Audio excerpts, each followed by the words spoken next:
Have you ever wondered what the world was like before the Great Flood according to the Holy Bible? The early chapters of Genesis paint a picture that seems almost surreal to us.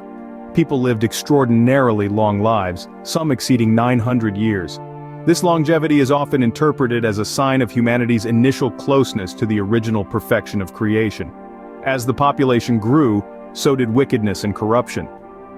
Genesis describes a world where every inclination of the human heart was only evil all the time. In this era, the Bible also mentions the Nephilim, a race of giants or powerful beings born from the union of the sons of God with the daughters of men. This increasing deviation from God's original purpose led to a world so corrupt and violent that it was described as corrupt in God's sight and full of violence. The world before the flood was a place of extremes, great advancements, deep corruption and violence.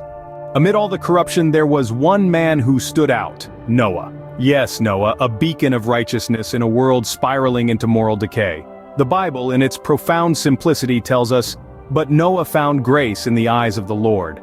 Picture a man standing alone against the tide of wickedness, his heart attuned to the divine rhythm of righteousness. Noah's integrity didn't go unnoticed. The grace he found in the eyes of the Lord wasn't a random act of divine favor, but a testament to his blameless character. He was a man who, despite his surroundings, chose to walk with God. This era, however, was not just about moral choices. It was also a time of remarkable technological development. The antediluvian society, with its longevity, had centuries to accumulate skills and knowledge. Imagine a world where people lived for hundreds of years, amassing wisdom and expertise over extended lifetimes. It was a time of cities and specialists, a society that had developed skills in diverse areas such as agriculture, animal husbandry, music, and metallurgy. Consider the evolution of agriculture, for instance. With centuries at their disposal, early humans could have fine-tuned their farming techniques, resulting in lush, productive fields. Similarly, animal husbandry would have seen significant improvements, with generations of shepherds perfecting their craft. Music too would have evolved, with melodies and rhythms developing over hundreds of years, reaching levels of sophistication unheard of today. And let's not forget metallurgy, the art and science of extracting metals from their ores and modifying the metals for use. The longevity of life would have allowed for the refinement of these techniques, leading to a level of craftsmanship that we can only speculate about. But here's the paradox.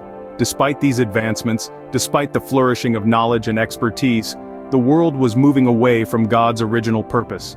The very skills and technologies that could have been used for good were being twisted to serve wicked ends. The world was losing its moral compass, and it was this loss that set the stage for the divine intervention that was to follow. Despite the advancements, the world was moving away from God's original purpose. The environmental conditions were different, possibly promoting greater longevity. Imagine a world where the climate was far more uniform than it is today. A world where the atmosphere may have fostered longer lifespans. This is the world some scholars and theologians envision when they delve into the environmental conditions before the Great Flood. Now, these theories are speculative, built on interpretations of biblical texts and indirect scientific data. But they paint an intriguing picture.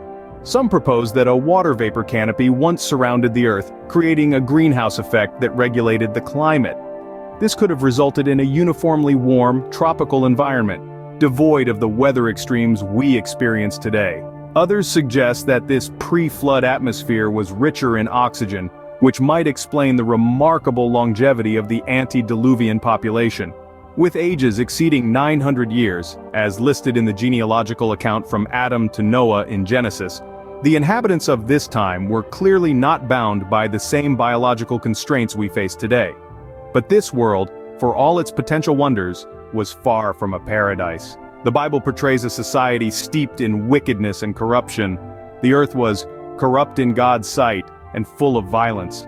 The presence of the Nephilim, a race of giants or powerful beings, only added to the sense of a world deviating from God's original purpose. And so, the Great Flood came, a divine turning point. It was a judgment on human wickedness, a cleansing of the earth from the pervasive corruption and violence that had taken hold. But it was also a new beginning. God's covenant with Noah and his descendants marked the dawn of a new era. They were chosen to survive the flood and perpetuate the human race, not because they were perfect, but because they found grace in the eyes of the Lord. Noah, a righteous and blameless man, walked with God amidst a corrupt generation. The antediluvian world was a place of extremes, and the flood was a reset button, setting the stage for a new beginning.